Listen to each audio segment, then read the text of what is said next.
한 주의 한가운데서 여당 야당 입장을 당당하게 토론하는 당당토론 함께해 주실 두 분 소개합니다. 김희정 국민의힘 의원 자리해 주셨고요. 이번 주부터 당당토론에 참여할 권칠승 더불어민주당 의원 나와주셨습니다. 안녕하세요. 예, 반갑습니다. 두 분 간단하게 서로 인사 말씀 좀 교환하시면 권 의원님. 예, 요즘 제가 새롭게 와서 토론하게 됐는데 그 출근길 국민들에게 좀 희망차고 좀 재미도 있는 그런 토론이 됐으면 좋겠습니다. 네, 김희정 의원님. 네, 저도요. 그래서 이름도 저희가 강대강 토론에서 제가 제안 드려서 당당 토론으로 바꿨거든요. 당당 토론 했으면 하고요.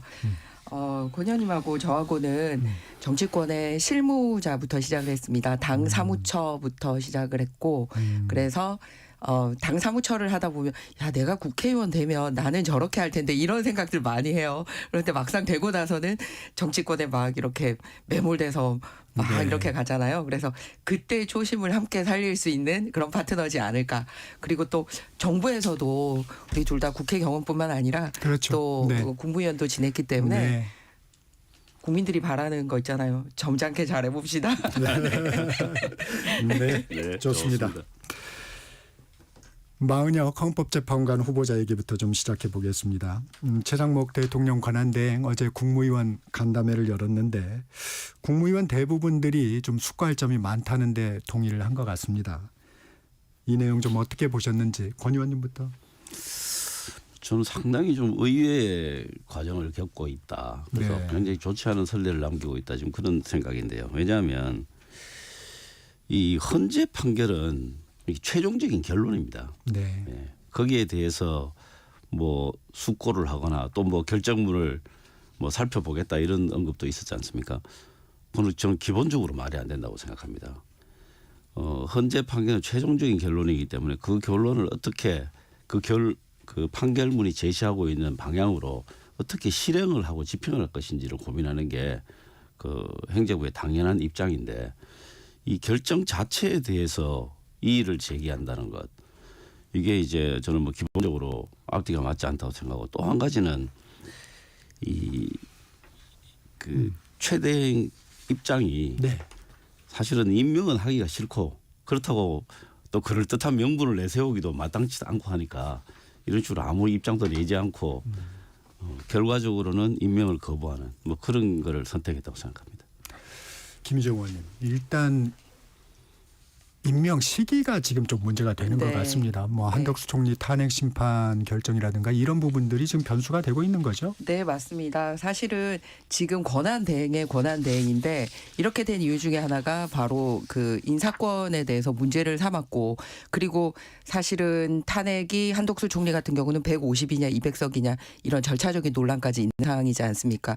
그러다 보니 최상목 권한대행의 권한대행까지 왔고 현재는 이제 마지막 결론만 남겨둔 상태입니다. 네. 그렇다면 시기적으로 한덕수 총리가 와서 다시 한번 심사숙고해도 마땅하다고 생각을 하고요. 그리고 두 번째는 이 헌재가 이제 최종적인 결론이라고 권 의원님이 말씀을 하셨는데 그거는 헌법재판소가 국회 이름으로 국회가 여야 협의로 국회 몫으로 정정당당하게 추천이 됐다라는 것을 전제로 했을 경우에 이루어진 일입니다. 네. 그런데 사실 그렇게 이루어지지 못했지 않습니까? 그렇기 때문에 헌재는 국회 이름이라고 생각했기 때문에 그랬는데 두 가지 문제가 있다는 거죠. 하나는 여야의 올바른 협의가 없었다는 것과 이거 임명 빨리 해달라고 권한쟁의 심판을 했을 때도 우원식 의원이 개인 자격이 아니라 우리 협의 없이 국회의장 이름으로 하니 헌재가 그게 국회 의견이라고 생각을 해서 이런 결론을 내렸다라는 부분이 있습니다. 그래서 전제에서 굉장히 잘못돼 있다라는 말씀드립니다. 권 의원님 반론하시죠. 네. 헌재가 그 모든 것을 감안해서 내린 결론이죠. 그렇기 때문에 당연히 그 헌재 판결을 존중한다고 말만 할 것이 아니라 그 임명하는 게 당연히 맞고요. 지금 헌법 사항을 준수하지 않는 그런 헌법 파괴 행위가 진행되고 있는 것입니다. 그리고 김희정 의원님 말씀 주셔서 권한대행이라고 하는데 우리나라 법에 그런 건 없습니다. 그냥 권한대행입니다. 네. 네. 이 마은혁 후보자를 임명할 때까지는 권한대행을 인정할 수 없다 해서 민주당에서는 국정협의회를 보이콧했어요. 물론 이제 여야 협의체를 하기로 했긴 했는데 지금 탄핵 정국인데 이 국정협의회가 제대로 열리지 못하는 부분은 좀 아쉬운 부분입니다. 김희정 의원님, 이 부분 이런 민주당의 행보는 좀 어떻게 보세요? 사실 여야정 협의체도 민주당에서 이재명 대표께서 먼저 제안을 하지 않았습니까? 그리고 국회에서 대표 연설에도 아니 민생에 무슨 색깔이 있고 이념이 있냐. 근데 이게 다 탄핵 정국에서 하신 말씀들이거든요. 그렇다면 이게 역시 탄핵 정국에서 계속 가고 있는 상황입니다. 그러면 이것과 별도로 여야정 협의체는 해야 되는데 본인이 말만 번들어하게 해놓고 이거 핑계대고 안 할래. 저거 핑계대고 안 할래. 결국은 민생에 관심이 없다라는 거를 보여주고 있다라는 겁니다. 사실 오늘 국회가 이렇게 되고 하는 부분이 국회에 들어와서 여야가 정책에 매진하기보다는 사실 탄핵 29번, 특검 25번 이렇게 하면서 오로지 탄핵, 특검, 국조 이런 식에만 매몰돼 있어서 이런 문제가 발생하지 않았습니까? 그렇다면 지금이라도 여야정 협의체를 해서 분리해서 가야 된다고 생각합니다. 특히 이재명 대표 우리가 좀 이따 다루겠습니다만 경제 발언이나 행보 쏟아내고 있는데 이거를 뒷받침하려면 결국은 국회에서 법이 마련되지 않으면 안 됩니다. 그러면은 여야 정 같이 가야 되지 않습니까? 오늘이라도 바로 협의체 가동할 수 있도록 자리에 앉아주시길 부탁드립니다. 네, 권 의원님. 지금 최상목 대행이 수차례 이야기한 바와 같이 지금 현재 우리나라의 경제 그리고 민생을 위해서는 이 정치적 이 불확실성을 제거하는 것이 가장 우선입니다. 그런데도 지금 헌법상 의무를 이행하지 않고 있거든요. 그래서 이런 부분들은 그 자체로서 지금 민생에 대한 어떤 그 관심이나 생각보다는 그 지금 탄핵 국면에서 그 여당과 뭔가 좀 주파수를 맞추는 그런 행동을 하고 있다 이렇게 보고 있습니다. 그래서 헌법상 의무를 먼저 이행하는 것이 당연한 의무이다. 그 순서가 그렇다라는 것이 우리 민주당의 입장이고요. 네. 그렇지만 이제 여야 협의체를 가동해서 네. 국회 차원에서 결국에 이제 제도화라는 것이 가장 중요한 부분이기 때문에 그 국회 차원에서 민생과 관련한 제도 법들을 만드는 데는 뭐 당연히 적극적으로 참여할 생각입니다. 근데 여야정 협의체와 관련돼서 말이 나왔기 때문에 네, 말씀하세요. 명확하게 짚고 갔으면 하는 부분이 있습니다. 네. 헌법과 관련돼서 어쨌든 150이 이제 탄핵 의결권인지 200 의결권인지 한독수 총리권이 결정이 곧 나야 되지 않습니까? 내용상으로든 절차상으로든. 그러면 그거는 그거대로 흘러가는 겁니다. 그리고 한독수 총리가 복귀를 하면은 이제 여러 가지 임명권이나 그렇게 절차를 밟으면 됩니다. 그러면 국회는 어떻게 해야 되느냐? 저는 민주당이 세 가지 중에 답을 하셔야 된다고 생각하는 게 여야정 협의체를 하겠다라는 건지 아니면 정부하고 같이 얘기하는 거는 최상목 보기 싫어서 예를 들어서 하기 싫다라고 얘기하면 원내대표 간의 통상적인 대화 채널을 통해서 우리가 이번 3월 국회에는 뭐뭐뭐뭐를 하겠다라고 원내대표 간 그런 협의체를 확실하게 할 건지 아니면 아예 안 할 건지 제가 1, 2, 3번 말씀드렸습니다. 이렇게 명확하게 해야 되는데 그게 아니라 야 우리 마흔형 아니면 아무것도 안 할래. 이렇게 되면 이번 3월 임시국회도 그냥 공연불이 되고 지금 미국발 이런 국제 정세 경제 위기에 국회가 속수무책일 수밖에 없다는 말씀을 드립니다. 이 민주당에서는 아무래도 이제 우선순위에 지금 차이가 좀 있는 것 같습니다. 두 분 말씀을 들어보면 어차피 여야가 이제 협의체를 가동하기로 했으니까 지금 현안 중에 두 분께서 보시면 어느 부분이 가장 그래도 좀 접근해서 합의가 가능할 것으로 보세요. 추경이나 뭐 국민연금이나 국민연금 개혁이나 이렇게 보시면 이 정도는 여야 협의체에서 충분히 합의안을 뽑아낼 수 있을 것 같다 하고 생각하시는 부분 혹시? 그건 일의 뭐 순서로 봤을 때는 추경 부분이라고 생각합니다. 네. 그 부분이 상당히 좀 네, 그게 우선 급한 부분입니다. 그래서 네. 그 부분을 먼저 의제로 삼아서 합의를 보는 게 우선순위라고 생각합니다. 김희정 의원님은 어떠세요? 네, 추경 지금 필요한 상황이죠. 왜냐하면 잘 아시겠지만 작년에 민주당이 오랫동안 각 상임위와 예결위에서 심사숙고했던 모든 예산 국회에서의 과정을 그냥 다 제로로 만들어 버렸습니다. 저희 정기국회 100일 동안 뭐 한 건지 모르겠어요. 그 정기국회 예산국회 100일 동안 했던 거를 백지화하고 그냥 사조를 일방적으로 깎아버렸습니다. 그러다 보니 의원님도 지역구에서 원성을 많이 들을 거라고 생각합니다. 실제로 지역구에서 이렇게 돈이 내려오지 않아서 하기로 준비했던 많은 사업들이 멈추고 있습니다. 청년 일자리라든지 돌보미 사업이라든지 이 예산 편성 때문에 작년까지 일하던 사람 중에 이번에 정부에서 일 못하고 있는 사람들도 생기고 그러거든요. 그렇기 때문에 당연히 추경은 돼야 됩니다. 그런데 우리가 국회가 가진 양날에 우리 국민들에게 줄 수 있는 게 뭐가 있습니까?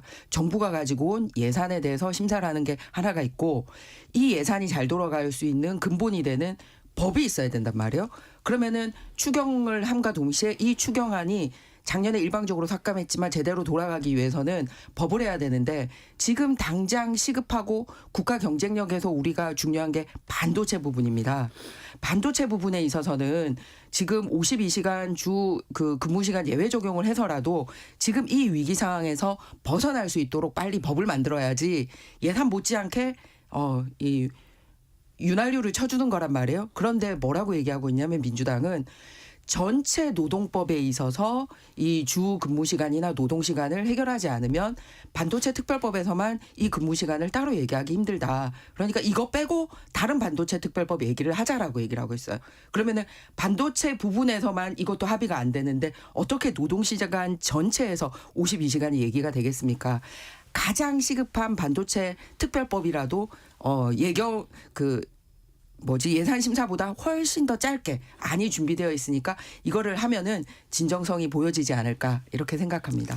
이 부분은 권 의원님도 상당히 이제 전문 분야로 보실 수 있을 것 같은데 네. 예를 들면 이제 주 52시간제를 건드리지 않고도 이 부분을 제도적으로 해결할 수 있는 방법 상당히 많죠. 있을까요? 예, 네. 상당히 많죠. 그러면 주 52시간 문제는 또 다시 논의를 하면 되는 것이고요. 우선 좀 주제에 집중을 했으면 좋겠다는 네. 생각이 좀 듭니다. 네. 그 예산 삭감 문제는 일방적으로 민주당이 삭감했다. 전혀 사실이 아닙니다. 그 헌법재판소에서 뭐 여러 가지 일방적 삭감을 했다고 이제 예를 든 것들도 사실이 아니라는 것이 뭐 다 드러났잖아요. 그 팩트 체크에서.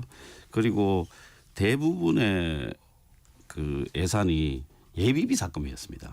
예비비. 예, 예비비 삭감이었습니다. 그래서 내용과 전혀 다르고 이 부분에 대해서 한번 주제를 잡으시면 네, 이 부분에 대해서 한번 철저한 그 팩트 체크를 한번 해서 국민들한테 제대로 알렸으면 좋겠다는 생각이 들고요. 좋은 제안이십니다. 예, 알겠습니다. 예, 그렇게 한번 했으면 좋겠고요. 그다음에 그 반도체 관련한 네네. 내용은 사실은 지금 아마 뭐 업계 쪽의 이야기를 들어보셨는가 모르겠는데 지금 이 반도체 특별법이라는 게 어지간한 부분들은 지금 현재 우리나라에서 운영하고 있는 그 국가 첨단 전략 산업에 대한 지원과 관련한 법들에서 어느 정도 커버가 되긴 됩니다.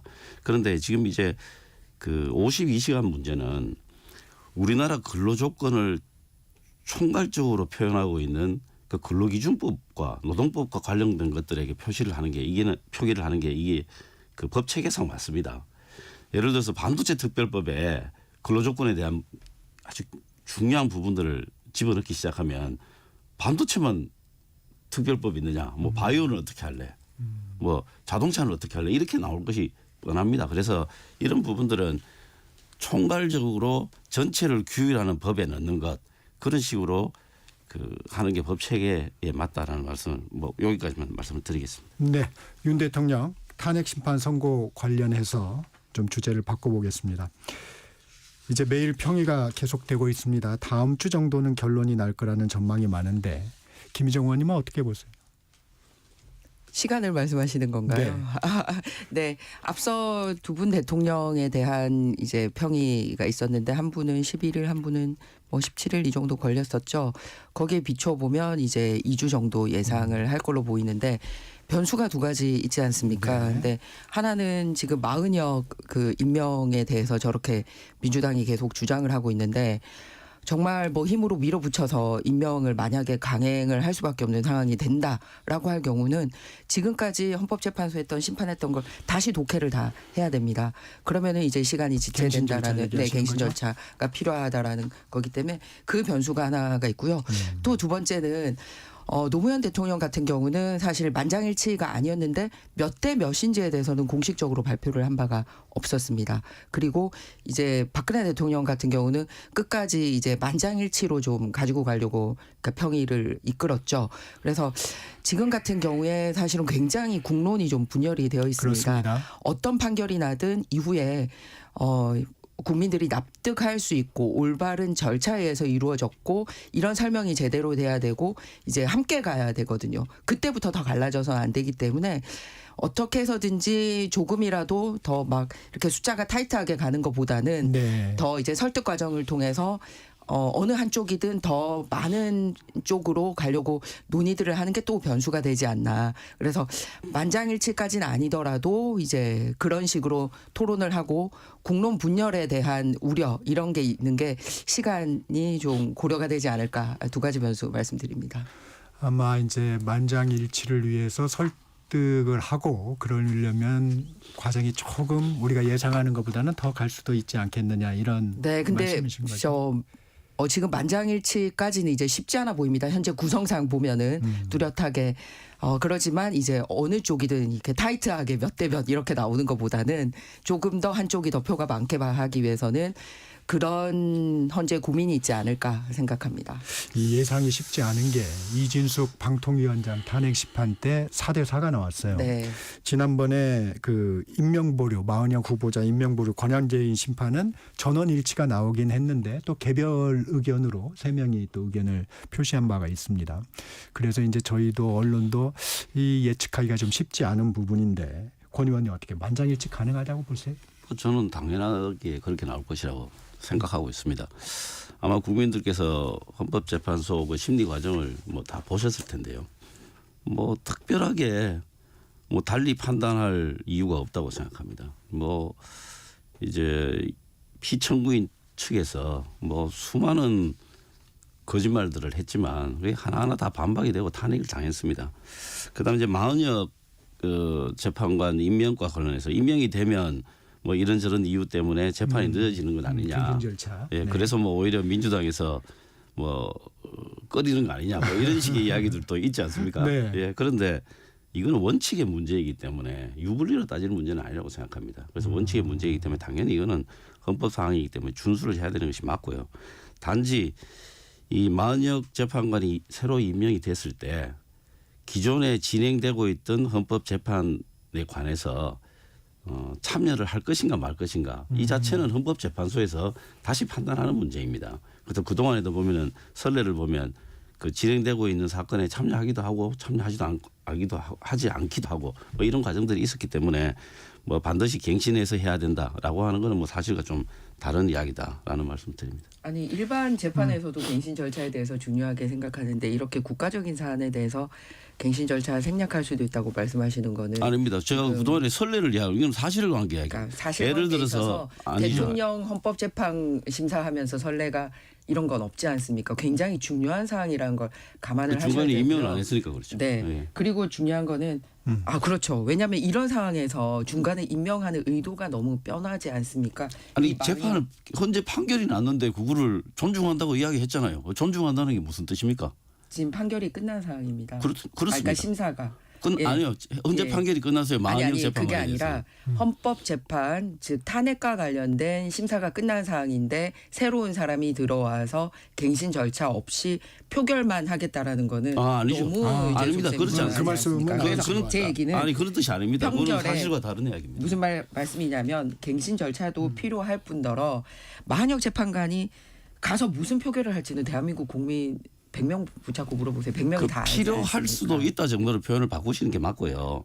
그다음에 구성상 만만치 않다 이렇게 아까 그 말씀을 하셨는데 그거 굉장히 좀 저는 위험한 내용이라고 생각합니다. 이거는 그 법리와 사실관계에 따라서 판단을 하고 그 결론에 국민들이 따르는 것이지 뭐 누가 임명했기 때문에 누구에게 유리하게 한다. 저는 뭐 우리나라 헌법재판관들이 그런 걸 근거로 판단할 것이라고 생각하지 않습니다. 표결 앞두고 이렇게 임명을 하는 의도가 명확하지 않습니까? 이렇게 중요한 상황에 있어서 아니요. 서로 논란은 피해가는 임명 게 좋지 않을까 생각합니다. 이게 어떤 의도를 갖고 임명하는 게 아닙니다. 헌법재판소 판결에 따라서 이거는 임명을 해야 되는 의무가 생긴 겁니다. 네. 그런데 시기 아까 저희가 말씀을 드렸지 않습니까? 표결과 무관한 시기라면 그런 논란에서도 피해갈 수 있지 않을까 생각합니다. 아니 그러니까 그런 논란을 만들면 안 된다는 거죠. 이게 헌법상 의무이기 때문에. 네. 아마 이제 마은혁 헌법재판관 후보자에 대한 여러 가지 이제 배경이라든가 이런 부분들이 이제 국민의힘과 민주당에서 이런 차이를 만드는 이유가 아닐까 생각이 듭니다. 여야 탄핵 찬반 집회 발언에 대해서 좀 살펴보겠습니다. 국내임 서천호 의원이죠. 3.1절 집회에서 헌재를 때려 부숴야 한다. 이런 말을 해서 민주당이 제명 촉구 결의안을 제출했어요. 어떤 배경입니까? 사실 국회의원으로서 국회의원 자체가 이제 헌법기관이죠. 그 다른 헌법기관을 부숴야 된다 이런 거는 저는 처음 들어본 것 같습니다. 그래서 국회의원으로서는 정말 해서는 안 되는 발언이기 때문에 민주당에서 그런 조치를 했고요. 그런데 이제 뭐 이번에 계엄 이후에 드러난 여러 가지 내용들을 보면 국민의힘과 정부 여당 쪽도 이제 피청구인 측에서 이런 이야기들을 했어요. 네. 법원, 선관위, 국회, 검찰, 경찰 전부 못 믿겠다는 식으로 이야기를 하고 부정을 했어요. 그 주요한 헌법기관 그리고 또 이 국가기관들에 대해서 이렇게 불신을 하는데 정부 여당이 맞는지 모르겠어요. 그래서 이 국가기관들을 부정하는 이런 행위들은 당연히 거기에 응하는 책임을 져야 한다 그렇게 생각합니다. 김희정 의원님 이런 발언들이 당에 좀 부담이 될 수밖에 없지 않겠습니까? 네, 적절한 발언은 아니죠. 그런데 여야가 같이 이런 설화에 대해서는 제대로 징계를 한 적이 없으면서 이 발언만 문제 삼기에도 좀 곤란하다. 사실은 탄핵 집회에서 서천호 의원은 또 탄핵 반대 집회에 나가서 이런 발언을 했습니다만 사실 같은 날 이재명 대표도 연평도 꽃게 발언을 통해서 네. 똑같은 논란을 일으키고 있거는 마찬가지거든요. 그래서 참 여야 할 것 없이 반성해야 될 지점이라고 생각을 하고요. 아까 권 의원님께서 헌법기관에 대해서 이렇게 발언하는 거 굉장히 심각하다라고 얘기를 했는데 저는 같은 헌법기관인 민주당 의원이 국회 본회의장에서 같은 동료 의원을 정신 나간 국민의힘 국회의원이라고 말하는 장면을 이번 국회 들어와서 목도를 한 바가 있습니다. 김병주 의원이 그런 한미일 동맹 발언 얘기하면서 그런 얘기를 했는데 이 부분에 대해서 상임위에서 그랬던 겁니다. 본회의장에서요. 본회의장에서. 네, 네. 발언하다가 느닷없이 그런 발언을 하는 것도 봤는데 어떤 민주당 안에서 징계나 공식적인 사과가 없었습니다. 그래서 이런 것들이 자꾸 쌓이지 않나라고 생각을 하고요. 그리고 두 번째는 주요한 헌법기관에 대한 불신 말씀하셨는데요. 앞서 이제 제가 헌법재판소 이제 말씀드리자면 헌법재판소가 헌법재판소법이나 헌법재판소가 탄핵 관련 준용해야 되는 형사소송법 관련돼서 다 절차를 무시하지 않았습니까? 그러니 이런 상황이 이제 누적이 되어 있다라는 말씀을 드립니다. 그리고 발언 부분 다시 얘기하겠습니다만 서천 의원뿐만 아니라 이재명 대표님까지 이런 광장에서 이런 발언하는 것들. 네. 내란의 밤이 지속됐다면 연평도 받아서 꽃게밥이 됐을 것이다. 이 발언은 그러면 어떻게 생각하세요? 이 발언 또한 적절하지 않죠. 아니 왜냐하면 이 꽃게잡이로 먹고 사시는 어민들이 듣기에 굉장히 불쾌하고 난감한 표현이고요. 그리고 연평도는 국외 지역입니까? 여기를 지키고 있는 우리 군인들 있지 않습니까? 세상에 그 연평 해전 바다에서 거기를 지키다가 돌아가신 우리 군인들이 있습니다. 그런데 마치 연평도 앞바다는 이렇게 탈회 그리고 마음대로 이런 것들이 일어날 수 있는 지역인 것처럼 표현을 한다? 아니 앞으로 큰일 도전하시려고도 하고 지금도 세상에 일당 대표로 있으면서 이렇게 무슨 대한민국의 바다가 범죄의 소굴인 것처럼 특정 지역을 콕 찍어서 아니 연평도 바다 끼고 있는 인천으로 지역구 옮기셨으면 이쪽 정서도 아실만한데 굉장히 안타깝게 생각합니다. 권 의원님. 사실과 다른 말씀을 좀 하셔서 제가 좀 네. 당혹스러운데요. 김용현 전 국방부 장관이 무슨 이야기부터 할게요. 네. 헌법재판관들을 처단해야 된다 이런 이야기를 했다는 게 옥중 편지. 예, 그게 알려졌죠. 네. 뭐 이 자유민주주의 국가에서 이거 있을 수 없는 일입니다. 법치 국가에서 이거 상상도 할 수 없는데 이런 일들이 지금 정부 여당에서 비일비재하게 나오고 있기 때문에 이 부분에 대해서는 정부 여당에서 정말 이 부분에 대해서는 뭐 자제 정도가 아니라 자중해야 됩니다. 그다음에 아까 뭐 의원들끼리 좀 험한 이야기 하시고 네. 그 이야기를 하셨는데 사례를 그것만 딱 들으니까 민주당 의원들만 그런 이야기 한 것 같은데 사실은 그렇지 않죠. 얼마 전에 그 박지원 의원한테 치매냐 뭐 이런 이야기 누군지 못 밝히지는 못했습니다만 뭐 그런 정말 인신공격적인 발언도 있었죠. 그런 거는 뭐 의원들이 서로 자제를 해야 된다고 생각합니다. 그렇지만 도대체 왜 이렇게 그 말을 그렇게 세게 하시는 거예요? 그러니까 그렇게 센 발언들을 언론에서 좀 안 다뤄줬으면 좋겠습니다. 네.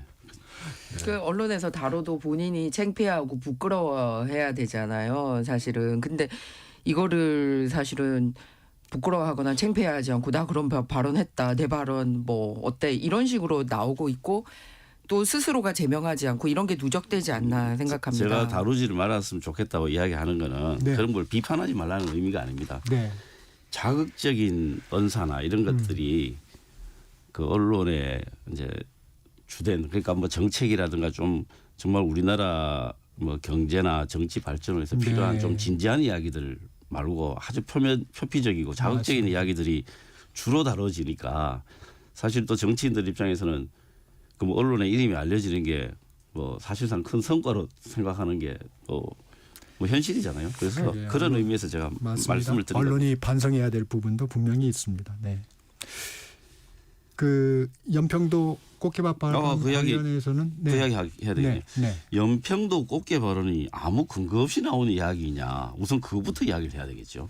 연평도 부분, 해병대 부분에 대해서 진짜 반성하고 사죄해야 될 사람들은 이번 쿠데타 세력들이죠. 왜냐하면 이게 근거 없이 한 이야기가 아니고 그 노상원이라는 사람의 그 수첩에 다 있는 이야기 아닙니까? 뭐 신미도에 가서 폭발을 시킨다는 등 어마무시한 이야기들이 그 메모로 다 확인된 내용들입니다. 그래서 그 내용들을 이야기한 것이기 때문에 오히려 이 연평도 꽃게와 관련돼서는 그 정부 여당에서 오히려 반성하고 사죄해야 될 상황이라고 생각합니다. 권 의원님, 그렇게 권 말씀하시는 의원님, 거 하고 한 가지만 제가 더 여쭙고 짧게 여쭙고 이 탄핵 찬반 집회 얘기를 좀 마무리하겠습니다. 여론조사를 보면 탄핵 찬성이 우세하지만 탄핵 반대 입장도 한 40% 안팎으로 나와요. 그런데 네. 민주당은 탄핵 반대 집회를 극우 집회라고 합니다. 이 부분은 좀 적절하다고 보십니까? 저는 지금 여당이 그냥 사람으로 치면 이 촉수 감각이 아주 무감각해졌다는 좀 걱정이 좀 듭니다. 왜 그러냐면 지난 총선 때도 완전히 이길 것처럼 믿고 있었어요. 그다음에 또 엑스포 문제 같은 경우도 뭐 역전해서 이긴다는 그런 정말 말도 안 되는 망상을 하고 있었거든요. 지금도 좀 그런 생각들을 하고 계신 게 아닌가 좀 걱정스럽습니다. 네. 잠시 쉬어가겠습니다. 당당 토론 잠시 전하는 말씀 듣고 이어가도록 하겠습니다.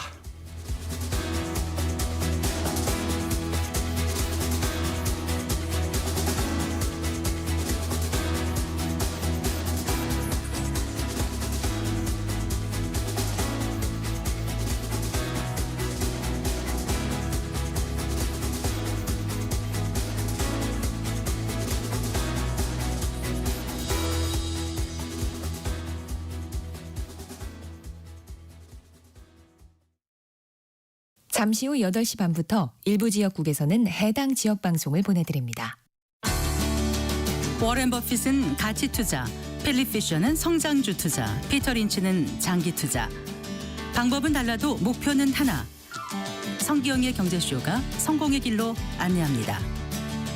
깊이 있게, 명쾌하게, 지금 이 시대 경제에 관한 모든 것을 알려드립니다. 평일 오후 4시 5분 성기영의 경제쇼와 함께하십시오.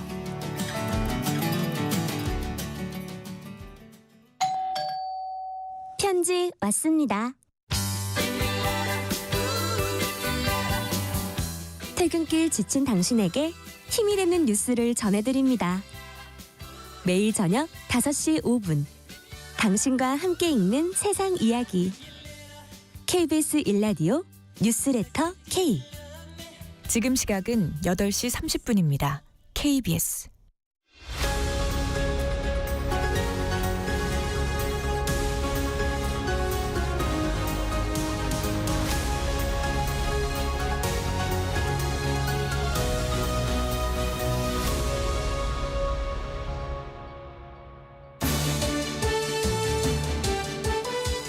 당당 토론 이어갑니다. 김희정 국민의힘 의원, 권칠승 더불어민주당 의원 함께하고 계십니다.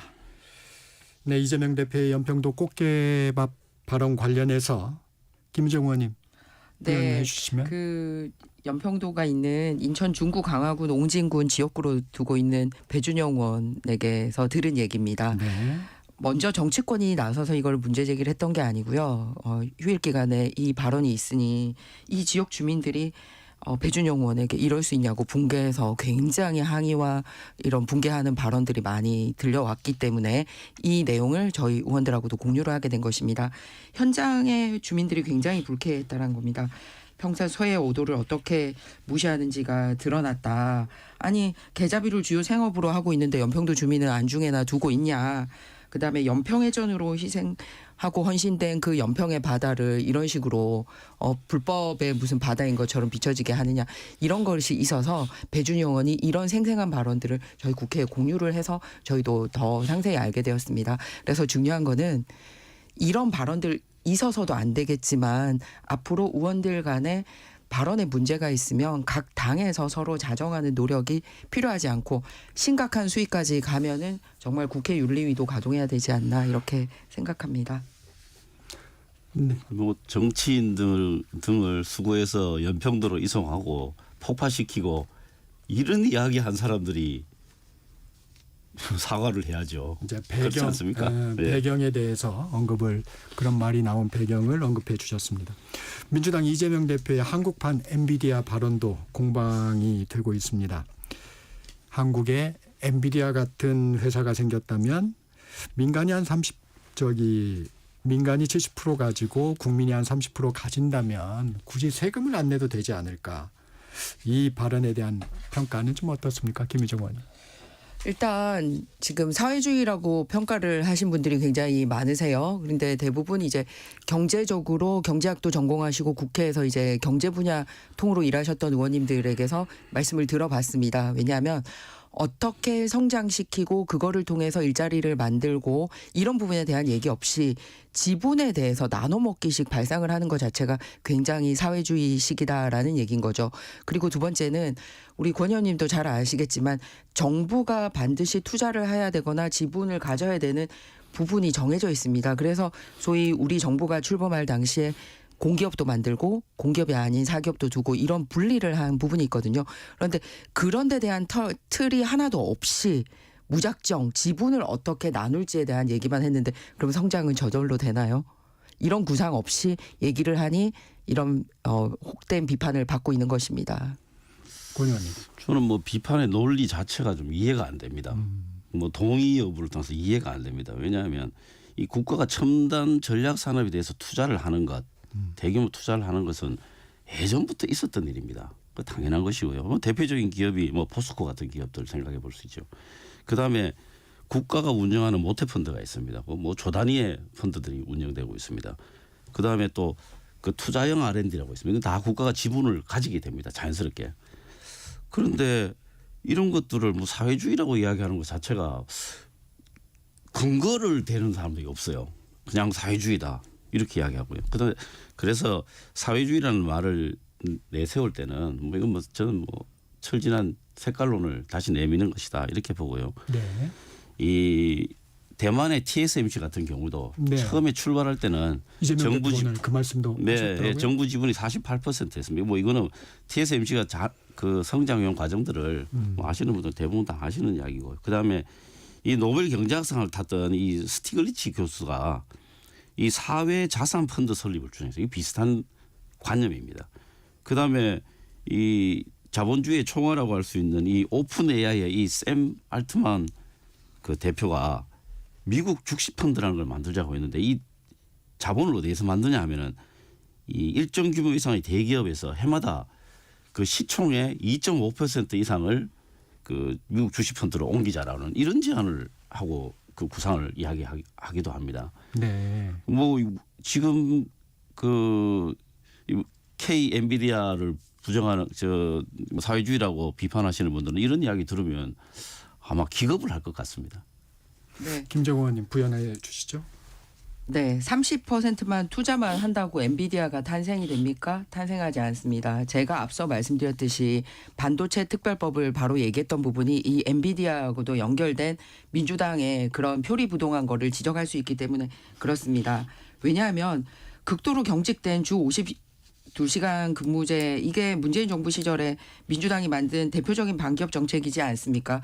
그런데 반도체 부분에서조차 이거를 풀지 않으면서 그냥 30%만 투자했으니까 큰 회사가 생길 것이다 라는 전제 자체가 틀렸고요. 그리고 그거를 오롯이 세금 대신으로 30%를 국가로 가져가겠다. 이게 사회주의라는 겁니다.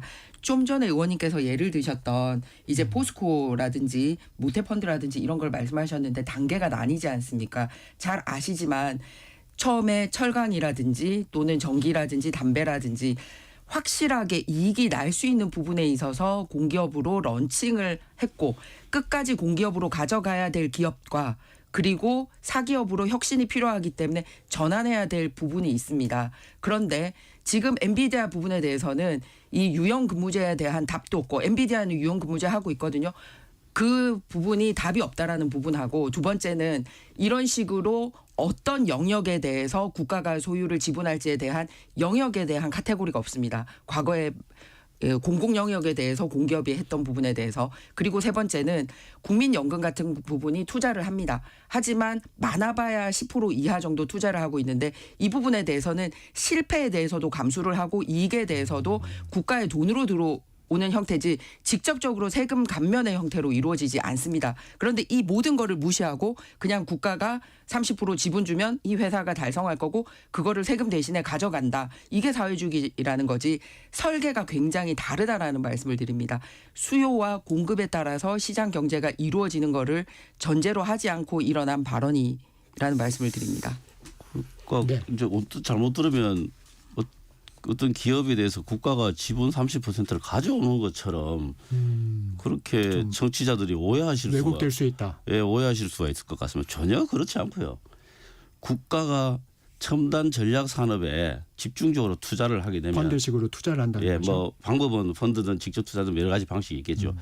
그 투자를 하면 그 투자한 데만큼 그 지분을 가지게 되는 것은 당연한 것이겠죠. 민간과 공공 부분이 일정 그 비율을 서로 매칭해서 투자를 하는 건 뭐 지금도 많이 있습니다. 그래서 그런 과정에서 생기는 그 공공 지분이 만든 기업이 엔비디아처럼 잘 된다면 이런 효과가 있지 않겠느냐 이런 이야기인 것이죠. 그런 엔비디아를 어떻게 만들 것인가는 또 다른 문제입니다. 예, 그러니까 만들 거에 대한 얘기가 없고 두 번째는 이 기업의 성과를 국가가 독점적으로 관리하겠다는 말을 그렇게 돌려서 한 겁니다. 그러면 이 독점적인 사실은 다르죠. 관리가 뭐가 문제가 되냐면요. 아니, 지분만큼 하는 거죠. 공기업에 왜 최근 들어서 우리가 공기업 중에서 이제 그 성과 대비 효력이 안 나는 거는 왜 사기업으로 전환하고 있습니까? 효율이나 인사 관리에 있어서 정부의 무단한 개입이나 이런 게 문제가 되고 있지 않습니까? 이런 부분에 대한 답을 하고 있지 않으면서 오로지 성과의 독점적인 관리만 한다. 그거는 누가 물은 사람이 없죠. 예. 그리고 다시 원점으로 돌아갑니다. 엔비디아는 유연근무제를 하고 있습니다. 그러니 우리나라도 유연근무제 합니다. 네. 선택근로제, 그러니까 특별연장근무제 다 있습니다. 반도체 특별법부터 하셔야죠. 그러면은 이 부분에 대한 진정성 볼 수 있고 어떻게 이룰지에 대한 논의가 이루면 반도체 특별법 하자고 했잖아요. 단지 52시간 문제가 예, 유연근무제. 아니 52시간 문제를 안 유연근무제 있다니까요. 우리나라 유연근무제 한 달짜리 네. 석 달짜리 특별연장근무는 근데 노동- 그 시간에 묶인 유연근무제이기 노동부에서 때문에 문제가 되는 아니요. 겁니다. 한번 잘 찾아보십시오. 노동부가 자기네들의 재량으로 석 달짜리 특별연장근무제도 얼마든지 회수 제한 없이 할 수가 있습니다. 근데 지금 안 하고 있어요. 지금 현장 그걸 확인을 해보십시오. 현장 말씀드리면 어떻게까지 그 기업들이 이 52시간 피해가려고 꼼수를 쓰고 있냐면요.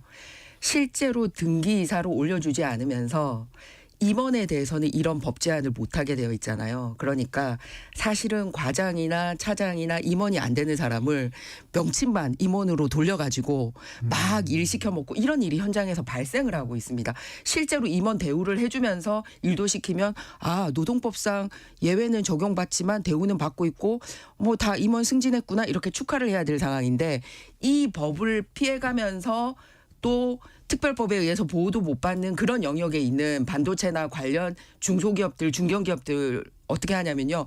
정말 임원 대우는 못 받으면서 이 법 네, 좀 규정하려고 넘어가시고요. 이렇게 꼼수 쓰고 있다는 현장 상황이 있기 때문에 이런 여러 가지를 감안해서 이루어져야 됩니다. 모든 사업장의 일은 아니고요. 그 부분에 대해서는 유연하게 푸는 부분에 대해서는 저도 얼마든지 그 열린 자세로 되어 있고요. 그다음에 또 한 가지는 현재에 있는 제도를 잘 활용할 수 있는 것. 지금 노동부에게 많은 재량이 있습니다. 그 네. 부분을 아마 아시는 분들이 많이 없는 것 같은데 노동부가 약간 책임 회피형을 나오고 있는 게 있습니다. 네, 오늘은 엔비디아. 여기까지 들어야 될 것 같습니다.